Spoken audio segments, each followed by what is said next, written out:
माझं नाव त्रिकांत शिंदे, मी ऑटोमाइज कंपनीचा एम्प्लॉई आहे. मुंबईत ठाण्याजवळ शॉप आहे कंपनीचं. एक मसाल्याचं युनिट आहे. हे आपलं 3 HP मशीन आहे आपलं. याच्यात आता हळद आपण प्रोसेस करतोय. प्रॉपरमध्ये जेव्हा आपण हळद टाकतो ही ग्राइंडिंगसाठी जाते. याच्यात हे डबल चेंबर आहे. हे अशा प्रकारे डबल चेंबर आहे.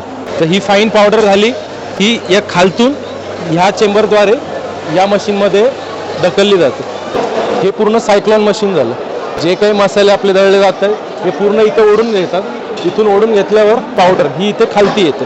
याच्यात जे काही तुमचे मसाले आहे, मसाले म्हणा, खडे मसाले किंवा मिरची आहे, याचा जो ठसका होतो, पावडरचा भपका होतो, हा ह्या मशीनमध्ये होत नाही. हा बिझनेस तुम्ही कोणत्याही थोड्या जागेत सेटअप करू शकतात.